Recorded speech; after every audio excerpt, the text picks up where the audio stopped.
Welcome to the RD Squeeze. I'm Micki. And I'm Emily. And we're two dietitian besties here to squeeze out the misinformation around health and nutrition. Oh my God, we're here.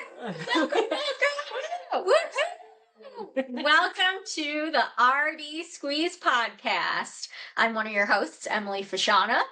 And I'm Micki Orlowski, your other host for this podcast. And we're very excited to be here. Yes, we are. Finally, 3 years in the making. Yeah, it's been a long time coming. It has. So we'll get to that story. But we wanted to just kind of go over today's episode. Our first episode ever is just going to be an introduction of Micki and myself. We're going to talk about our journey in dietetics. We're going to talk about how we met and how we got here today. And then we'll kind of wrap it up and definitely want your comments and feedback for what you'd like to hear about the RD podcast. Yeah, for sure. I'm excited to get into it. Yes. Yeah. Well, Micki, why don't you go ahead and tell us what got you into dietetics? Okay. All right. So you're having me go first. Yeah. Oh, wow. Tables have turned. All right. Well, for the longest time, I really loved food growing up. I think that was one of the biggest things that, was a big driver to get into dietetics. In terms of how I got into that, I remember in high school, coming home from school and putting on the Food Network channel. Nice. And yeah, it was just something that I look forward to. Yeah. And of course there was a bunch of different ones, different chefs and things like that. But one that stood out to me was Ellie Krieger. I'm sure you've heard of her. And she said she was a dietitian, and I was like, well, what's that? And so, when you're in high school, you really don't know what you want to do.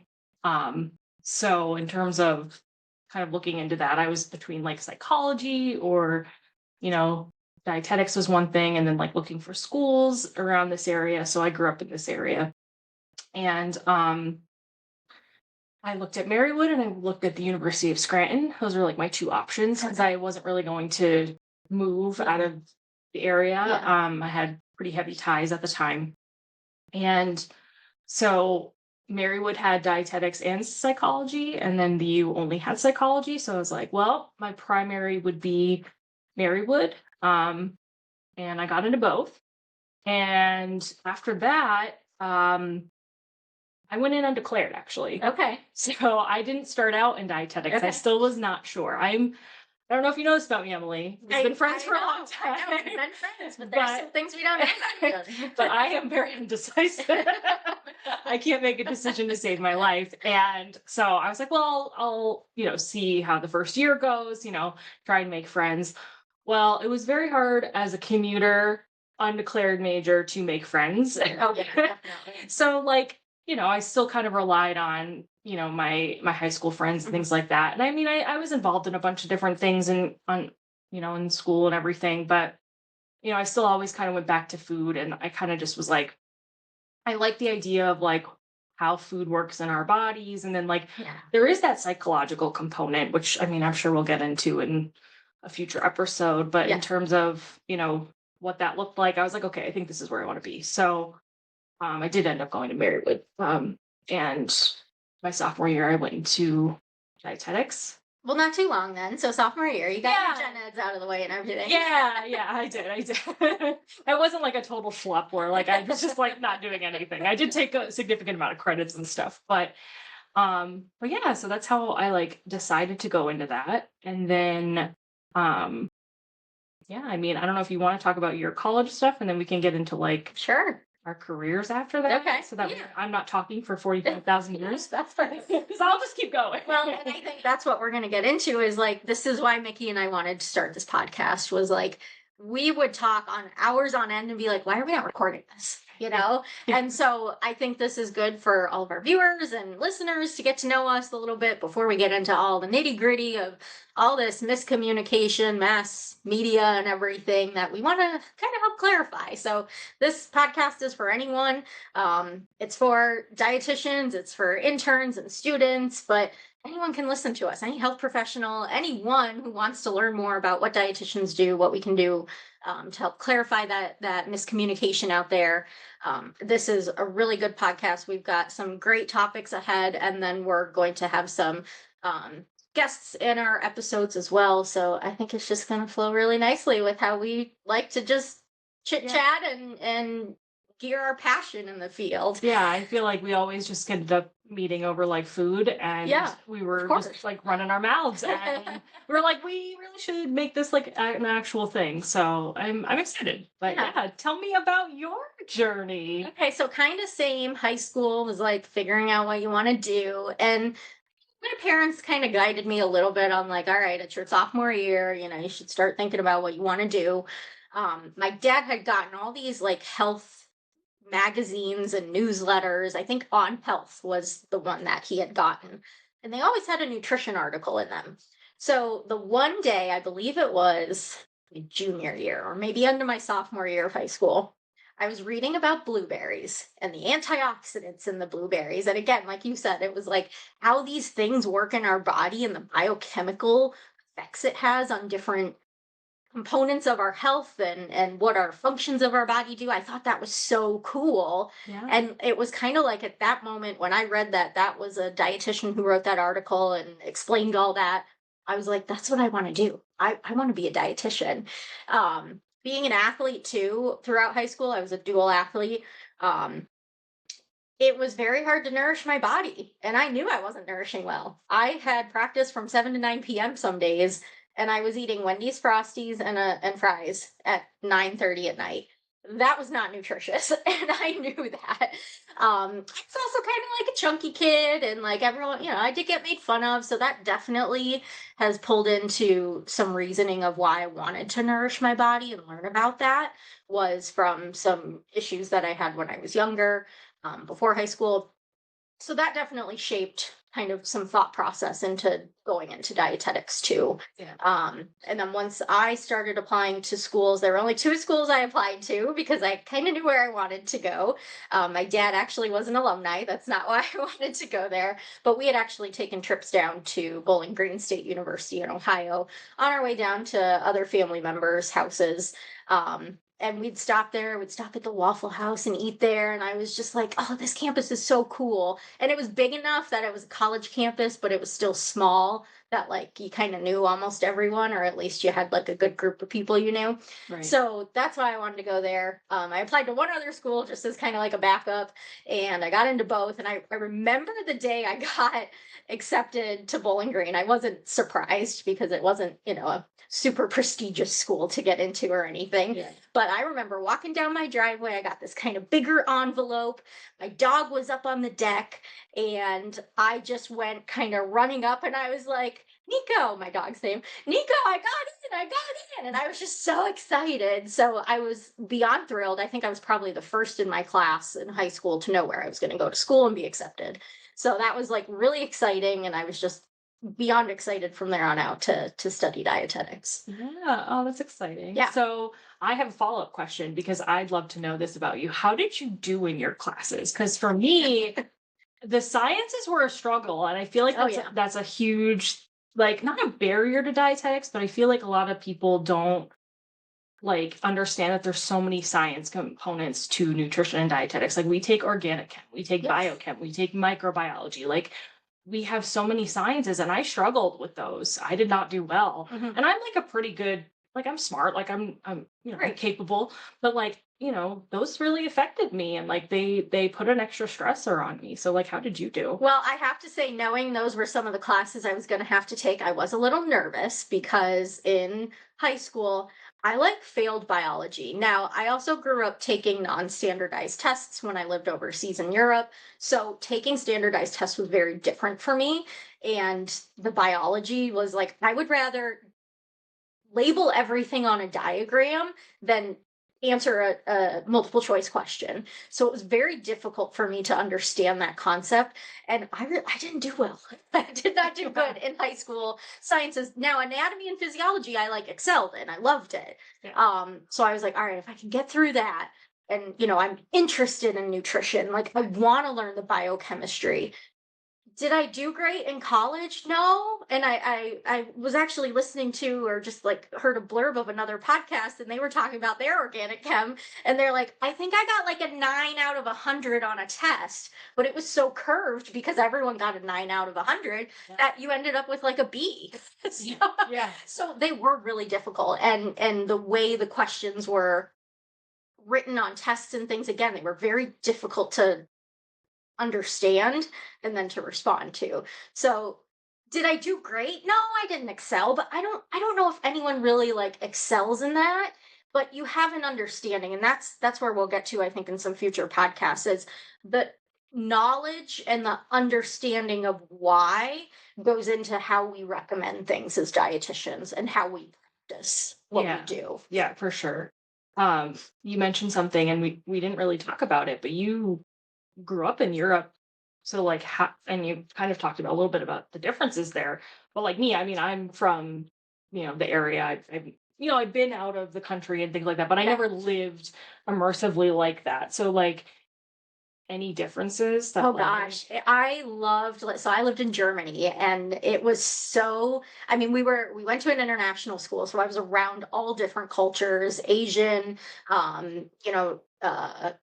African, Eastern European, all different kinds of cultures. And it was just so, like, we would literally go to houses and eat their cuisines and just be immersed in all of that. You didn't pick what you ate. You didn't say I don't like that. You ate that. Mhm. And it was just, the food at school. Yes, that was mostly German, but they would do like different ethnic cuisine days. And we would also have, I remember specifically in like elementary school, we would have days where it was International Food Day. So you would bring in your traditional dish from your country and share it with the class, and you'd have to explain it. I brought in mac and cheese. Like that was kind of, I mean, classic. there were plenty of people from the United States in my classes. So, it was all different things, but I brought in mac and cheese, and my sister and I had matching United States sweaters that we would wear on these days. Good old But yeah, it was just so different. And then coming back to the United States, like that was kind of an awkward time for any child. It was like middle school for me, and my sister was like mid high school.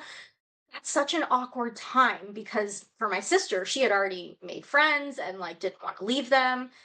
For me, it was, I don't know how to open a thing of milk, a carton of milk at the school lunch. Like, that's a problem because we didn't have those in Europe. You got a milk that was in a bottle, not in a carton that you had to figure out how to open. So it was a very difficult time in my life. I missed all the food. I still love all that food that I used to eat, and I still try and incorporate it. But definitely coming back to the United States and then kind of being immersed back into this culture, it's very different. But I still love having Indian food, Thai cuisine, all those types of foods. I love all of that. I know, me too. I'm like such a foodie. Um, which I'm sure again, like we will talk about. There's so much stuff I think I want to cover. Yeah. I'm sure you want to cover on this episode. But you said something else that kind of triggered my memories. You said like, growing up, you were like kind of a chunky kid. And I was also kind of, I mean, I'm technically still mid-sized and, you know, going back into like, you're a kid, you're growing up, your body's changing. Mhm. But like I do remember being one of those kids that was, made fun of Yeah. for being a little bit bigger. Right. And again, nothing to say there's anything wrong with that, but just like thinking back to like I always loved food and I always got picked on for loving food. Right. Like Right. I don't know about you, but like when I went to the lunch line, like I got everything. I would eat Mhm. everything. And a lot of kids would like be like, "Oh my god, you're eating corn? Like what a loser." And I'm like, "But it's good. Like I don't understand the problem here." And I do feel like there's that misconception of like, just because I liked food meant that I was going to be a bigger kid, but I don't Sure. think there's that always leads to one or the other. Right. But I just remember like, what's the big deal about me liking food? And I don't know if you had like a similar interaction or anything, but I always got so annoyed. Like it always had to be like you had to have the cool Lunchables or like the cool whatever it was, and like you couldn't want food that was at the school. And I don't know, I just feel like that really affected me in some ways. And then I remember Oh, like getting yeah. into high school, like I would eat the same thing every day. And by no means was it like you were talking about, like nourishing. Like I think I had the chicken, like a chicken patty, and I would take the bun off. I would throw the bun away. I would have a bag of Smart Food popcorn and like a can of Snapple, and then like maybe like one of those Otis Spunkmeyer cookies. Yeah. Yeah. Right. That was like Yes. my lunch pretty much every day in high school. And because it almost felt like safe to eat, like I wouldn't Sure. be judged. And Sure. the bun I wouldn't get rid of because I was like worried about it. I just didn't like bread. Please don't come for me. But like I'm not a huge bread person. So like I would just be like, I don't need this. So like, I don't know, like what are your thoughts on that? Like, do you have a specific I think for me, it was more I had a lot of family members or other people. I remember my mom telling me a story, like when I was in high school and even in college, that like other moms would comment on what I looked like and say, why, what's wrong with her? Like, are you feeding her well? And my mom, she loved to cook, and that's how I got into cooking. We're Italian. We love our food. We love our pastas and everything like that. But I think it ended up stemming from diet culture. And we're going to talk a lot about that on this podcast. And I think just to clarify too for people, Micki and I think both, I can talk for you too, we're very much health at every size. And we kind of share, that intuitive eating approach. I'm a certified intuitive eating counselor. So we're going to touch on that, I think specifically in certain episodes. But just so everyone knows that that's kind of how we feel about how our culture should be and how diet culture really comes into play in the United States specifically, I think. Yeah. And how we educate our culture from kids, as we were talking about, from kids, and how that then stems into behaviors that move into your adulthood and later in life. Yeah. Yeah. And I mean, we can even go into like weight inclusivity and like this, like just the stigmas behind weight. And then like also talking about, weight stigma and healthcare and just like what that looks like. And I think maybe you and I have both have personal stories regarding that as well. And I know we talked about like this will be very much evidence based, but something I think a lot of people don't realize about evidence based is also that like life experiences count as evidence. So I think us sharing our personal stories, I mean, not everybody's going to agree maybe with those opinions, but at the same time, like those are our experiences and they do contribute to, what we're talking about in this podcast. So just so everybody's aware, that's I think a big commonality between the two of us. And I think that's something really important again in future episodes that we'll get into is the evidence-based versus the personal, experiences that happen. We do have to take into consideration what some of those are. Now, we are dietitians. We are registered. We are licensed. So we have the knowledge to be able to share and recommend things, not necessarily based on our personal experiences, but we can utilize our experience for that. Whereas in future episodes, we'll talk about those who are non-credentialed, non-licensed, who might be doing that as well. Yeah. And I think also too, I mean, besides the research, which is obviously evidence too, like, I mean, empathy is never a bad thing to have. Absolutely. Sympathy for another person and being able to put yourself in someone else's shoes too. So like, again, I hope that kind of resonates with other people that maybe are listening. So yeah, we'll see. But yeah, so do you want to get into, after college? Yeah. So what are you doing now, Micki? Oh gosh. Okay. So, or what have you done up until what you're doing? Well, so, I mean, again, I think we will go into this in more detail, but a lot of people don't realize that we do need, at the time for us, it was super competitive to get into a dietetic internship 50%, program. 50%, 50% match rate. Like it was wild. And we keep saying like, these are all teasers, right? Like we're going to get into this and go into that in more detail, but I applied for a dietetic internship. So I did my undergrad at Marywood. My internship was through Cedar Crest College, which is about an hour and a half from Scranton. And I loved it. It was great. 9-month internship. It was community nutrition focused. So I did that. And I took my RD exam pretty soon after that. I think I took it in July and I had graduated in May from the internship. And I passed on my first attempt. Which again, we can talk about that too, like the passing of and all that. I have much experience there. And then so after that, I I have a whole story about a very difficult decision I had to make in the past about my education because of that competitiveness. But I ended up going back for my master's degree through Marywood because I had been accepted as like a backup plan in case I didn't get matched to an internship. Right. Mm-hmm. So I had deferred my enrollment and went back. Okay. And so my first and second year of my master's, I wasn't working as a dietitian. I was working in restaurants, doing school full time. And then my second year, I got a graduate assistantship. So I was doing that. I was working at a restaurant, and then I was putting myself through school basically. And so I did well. I graduated. And so my first job out of college was a part-time job as a community nutrition educator through a local organization, nonprofit organization called Commission on Economic Opportunity. And they partner with a local food bank, and they had nutrition education programming through SNAP education. So SNAP is Supplemental Nutrition Assistance Program.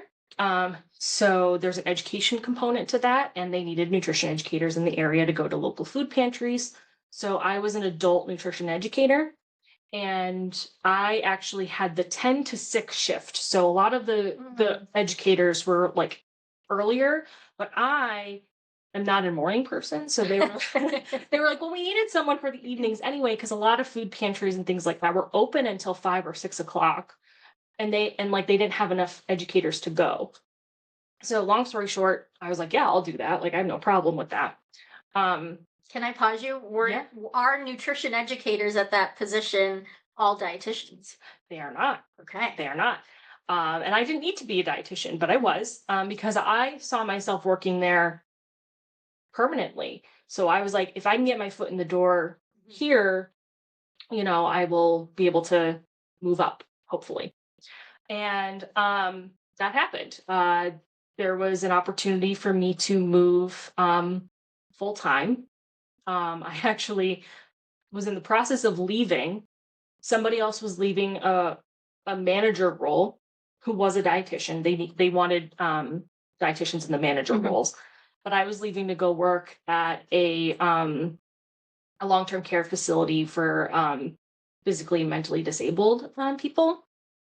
So I had left and I had worked there for a little bit, and they were like, well, we have this position opening up. Do you want to come back? And I'll be honest, I am not one of those clinical dietitians. I am grateful for those clinical dietitians. I am grateful for you because I am not one of those people. And I'm laughing because why? I'll explain. And I was miserable at that place. I was only there for like 2 or 3 months. And I came home crying almost every day. Like I just did not like it. And that also kind of circulates back to my internship, which I think we could talk about that too.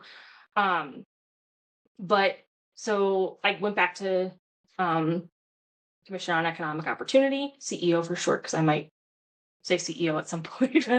And so I was a manager for the school age nutrition program. So then I was teaching younger students and managing that program. And I was teaching kindergarten first, second, 6th, 7th, 8th, and 9th grade. So like all of the difficult grades. Yes. But it was, a huge learning process and a huge learning curve. And I loved my job. I really did. And there was some, I guess, motivator for me to continue to look just to see, but there wasn't like this drive for me to like leave the job. And I had found a job at Marywood. It was a clinical coordinator role for, it was a new position actually for their internship program. And I was like, I'll apply. What's the worst that could happen? And long story short, I got that job. And did I ever see myself in academia? No. But I ended up getting in there. And 5 years later, long story short, now I am the program director for the MSDI program. So, you never know where those things are going to lead. So like I'm in academia, I'm helping students become dietitians, which I think poses an interesting perspective because I see differences in like what we went through versus what Mhm. how students work now. I mean, the Mhm. pandemic has, I Oh mean, yeah. that I can talk about for years and years and years and never get bored of it. But yeah, so now I'm in academia, so I am not like your typical what you would consider dietitian. Like I'm not doing meal plans or medical nutrition therapy on the daily, but I'm helping students to like learn Yeah. that. So I don't know. So now I'm That's here great. Yay. and And now you're here. now I'm here doing this. So do you want to tell me about yours? Sure. Okay. So I went to Bowling Green State University in Ohio, did my undergrad there, completed it. Could have totally applied to Bowling Green State's dietetic internship program, but at that point, I just wanted another viewpoint. I wanted to like learn from other professors. I loved my professors. I mean, if I could go back and be with them again, I totally would. But I just wanted to get a wider range of understanding, going to a master's level then, kind of similar to you. I applied to um, the master's programs, and we'll talk more about this, I think, in another episode, but the master's programs are kind of separate from the internship programs, but not necessarily now. So back then they were. So I applied to master's programs where I was going to apply to dietetic internship programs, but then I also had backups in case I didn't get in. And there were a couple of the programs that I applied to for the master's program that I didn't want to apply to their internship. Some of them were like food service focused, um, which the irony in a couple minutes I'll get to. But I wanted more of that prevention, health promotion, kind of community, kind of what you're saying. I know I'm a clinical dietitian now, and we'll get to that, but I was more community and health promotion focused as well. So I ended up applying to Marywood University's master's and their internship program, and I did end up matching to their internship program. And as Micki said, 50% when we were applying is like, if you get an internship, you take it. Yeah, that's where And you're going. all of them were 8 hours from home for me. And I really didn't want to move away, but I wanted to be a dietitian and I knew this was what I had to do. So I came out to Scranton, Pennsylvania, and I went to Marywood, did my internship the first year out here because now it's a little bit changed. But I did that for 10, I think ours was 10 months, 10 months. Um, it was health promotion focused, and then I stayed out to finish my master's. Unfortunately, it took a little bit longer because they didn't offer some classes as often as I thought they were going to, being a smaller university. And I also was the graduate assistant. So you must have been right after me, or were you at Cedar Crest? So I was a graduate assistant for the student like engagement. Oh, okay. So I was not like a nutrition Okay, all right. graduate assistant. Well, I was the nutrition one for Marywood. Yeah. I Yes. don't know. I think we have a little bit of overlap, but I'm not There sure. might, well, you might have been there. You might have been the student one. So I also did that for a year, finished my thesis, and now they have the option or no option to do a thesis. Yes. So I did my thesis. I did the research through the IRB and got my master's in sports nutrition and exercise science. And then while I was doing that, I actually wanted to work at a YMCA. So the day I passed my RD exam, I also took it in July, and I passed on the first try, thankfully.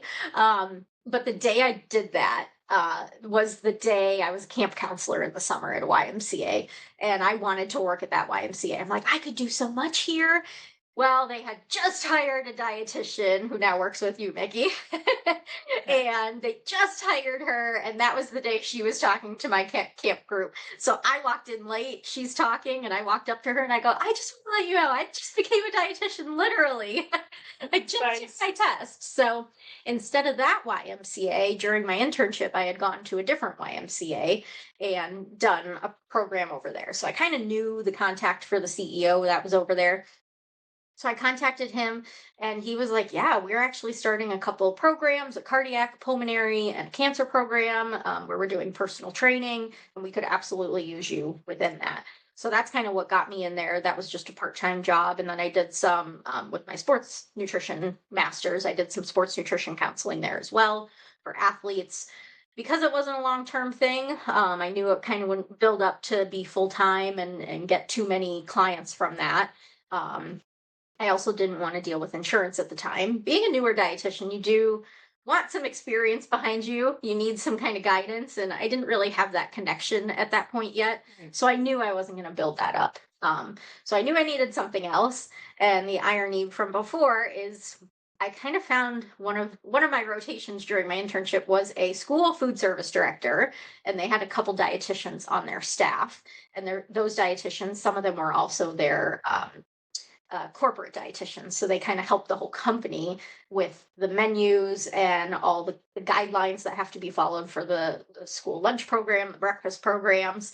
So I was like, I love this. I did only a week with them and I loved it. They were doing health fairs, they were feeding kids, they were educating the kids about nutrition, and I just loved it. So they actually had an opening and I got the position. So I was there for 2 years. But again, being a newer dietitian, you're a food service director, so you're also a supervisor of the food service staff. And where I was working, these ladies were gung ho. They were passionate. They knew what they were doing. I loved working with them. I just knew I wasn't ready to continue that, and I was ready to. I was hearing my previous internship director at Marywood, her kind of saying in the back of my mind, the clinical is really important. And I knew I was losing that. If I didn't get back into it at that point, I knew I was really going to lose it. And I didn't know yet really everything I wanted to do in dietetics, because that's the beauty of dietetics. There's so much to do, and I love so many different topics. So I didn't want to lose that. And there was an opportunity at another location that I was at during my internship, a medical center, and I took the opportunity. I interviewed and I got the position, and that's where I am now. I've built that role from being like a home care dietitian, literally going into homes, to kind of covering outpatient dietitians, to now they're oncology dietitian. I do all the cooking classes there. So it's a lot of fun. I have a lot of history with helping people in weight management as well there. And then I mentioned earlier about the intuitive eating. So I do focus a lot on that as well in my current role. And you mentioned during COVID. So COVID was kind of like, missing that sports nutrition. So I started my own private practice with that. I just take clients here and there as they come through. I'm not big on social media or anything. You can find me on it, but I'm not huge on it. But I started that just to help, because as we were mentioning before, as a young athlete, but also just a young child, you have no idea what fuel you should be putting in your body, just on a day-to-day basis to grow properly. Right. Then add in the athlete, or dual or triple, or oh my gosh, I've seen quadruple athletes at one time, if that's even the right term. but you add in all that, and when these kids are eating 1 or 2 meals a day, and so that's where I'm like, I just want to bring my passion that I have to educate them. Right. So that's another area that I've evolved in. Yeah, I know. I feel like we've covered like a ton of the, I don't know, different areas of dietetics between the both of us. Oh yeah, absolutely. Yeah. And then we have everything that we volunteer for, which is like a whole another episode that we've done. Yeah, well, I mean, I guess the next thing we should talk about is how we connected. Yes. Which does lead into the volunteer piece, which again, we could do a whole nother like intro episode in terms of like all the things that we do. But so I remember being involved in NEPAN, so the Northeast PA Academy of Nutrition and Dietetics, and one of my professors at the time during my master's degree had said, hey, do you want to volunteer as a career paths panel coordinator? I was like, sure. So I basically coordinated like a panel of dietitians to talk to students about all the different paths that they could go into in like the non-traditional areas, because most of the time people think we are in hospitals or we're doling out meal plans, which is not everything that we do by any means. By any means. So I got involved with NEPAN with that, and then I just really liked the community, and I believe you were the professional education chair-elect at that point. That sounds right. And so then you're moving into professional education chair, and we needed an elect for that. Yes, so we did. I volunteered for that piece, and that's how we got teamed up. Correct. So I got to learn from you how to do that role, and that role was basically planning our annual district meeting, essentially. So much fun. Yeah, which I know. I mean, like planning that is so fun because you get to plan all the the all the sections. speakers, Yeah. and like you get to, well, you have to pay them, but Yeah, which is good. No, we don't complain about paying people for what they're worth, that's- but yeah, you have to pay them, and I mean, there's a lot of components to get approved for continuing education credits and Yes. stuff, and then like also just running that meeting and everything. So that's how we met, and then I went to president-elect. and I was professional education chair, and then like I kind of just followed in your You footsteps. followed me. Yeah. Micki followed me. I basically was like, Emily does so well. I can't, like, she sets me up for success, Well, and it thank would you. be silly not to follow her because I just know everything's going to be super organized. So that's kind of why I was like, I got to follow her and what she's doing. So then you were president, and then I was president elect, Mm-hmm. and then I was president during COVID. Yeah. And that's when we would like go out like in between meetings and stuff and talk. And then one night we went out and we were talking for like 2 hours on end. And we were just like, why did we not record this? And that's kind of where this podcast came about, was however many years ago now it was. But I mean, that must have been 2019, 2020. Yeah. So it's been in the works. Yes. And we just kept saying, we really have to do this. We really have to do this. And, life happens. I think, COVID, you were getting married, and, I was kind of busy. I that's about when I transitioned. Yeah. Well, and I transitioned to Marywood at that point. So that was a learning curve. And we kind of we didn't lose contact. We've always been friends after that point. Yeah. It just went on a lull. The podcast talk went on a lull. And then obviously we came back together and we're like, all right, we really got to do this. Yeah. Like, what are we doing? So, yeah. And then, well, and then you became Miss President-elect of the Pennsylvania Academy. Yeah. So Micki's been very involved and still is. You have too. You were doing nominating. There's so many volunteer opportunities, and we need so many volunteers to like continue those efforts. Yeah. But yeah, so they recruited me pretty quickly for president because, no shocker here, a lot of people don't want to commit that much time. It's a lot of time. And I'm a single, no children, person. So I was like, I have time. I could do it. Yeah. So I'm like, yeah, sure, I'll do it. Very not ready, very unsure what to do. I was like, I thought I'd be doing this in 10 years, and here I am doing it now. I don't think anyone was ready for that position ever. No, and you're never ready until you're done and you're handing it over to somebody else. Right. You're like, oh, I've learned it all now. I can help you. Yeah. But we talked about that with other past presidents. Like, I feel like we should do a 4-year term because it's president-elect, president, and then past president. So adding another presidential year in there, that's a 4-year commitment. Yeah. And yes, that would be beneficial because, like I said, you get into the groove of everything, but also nobody wants to commit 4 years to something. It's a lot. Yeah. Especially like, God forbid you move or something happens and like you have to step down. I think a lot of us don't want to commit to that. But yeah, we've met so many amazing people. Yes. And every year I think the passion just grows and continues to be built in our profession. And that's why, again, we're here for you. We're here to share those thoughts, the evidence that we know, the evidence that comes out every year, every month, and all that with all the research, and continue to grow our profession as well, with other healthcare programs, facilities, whatever it might be, and also build what we can do as dietitians then too. I think that's something that is not discussed. We kind of just maybe go for a job that we think that's all we can do. But there's so much more that we can do in the dietetics profession as well within healthcare. Yeah. So I think that kind of transitions us to our little segment that we're going to try and continue to do every episode. Yeah, I'm excited for this part. Which is, so you just heard our squeezes, our takes on, what we did. So that's going to be probably how we set up the majority of our main topic. Yeah. But then we're going to end on a little bit of a sweet and a sour note. Mm-hmm. So we're going to talk about what we're sweet on right now and what we're kind of sour on right now. And I think this one we're going to focus on dietetics. And who knows, that might change from episode to episode. Well, yeah. So do you want to talk about what you're sweet or sour on first? Let's do sour first. Okay, let's do sour first. So what am I sour on about the nutrition and dietetics field or in general?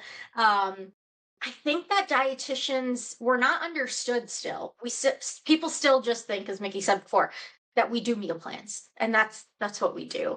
And we're not seen as the experts in food and nutrition to the consumers. So hopefully with this podcast, we can really put that out there of why we are the experts, why healthcare professionals should promote us a little bit more and use us more, refer to us more. And because we're going to do the same for you, we're going to give that right back. We know why it's so important for other healthcare professions to be there. You're the expert in that area, not the dietitian. So yeah, I agree. I mean, I think that's definitely something I'm sour on right now. yeah.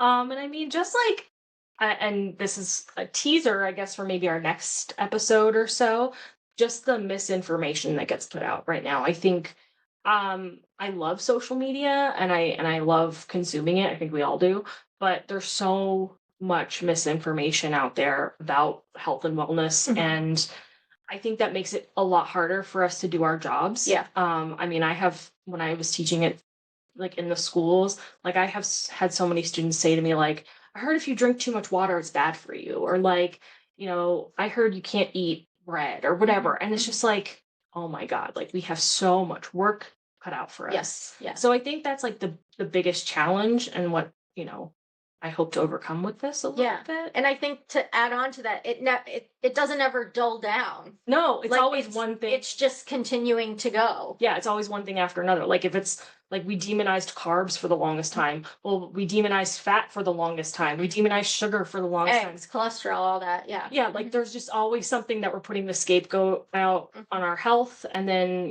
there's always like a new trend. So I think, following all that too is it's a challenge. I can't keep up with these trends. I mean, some of them are fine, and we'll talk about some of them.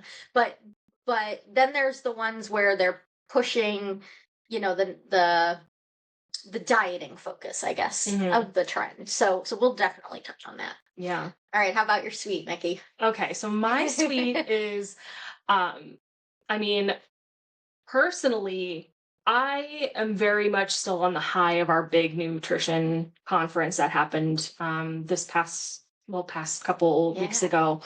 So it's the Food and Nutrition Conference and Expo. This year it was in Minneapolis, and I did get to go.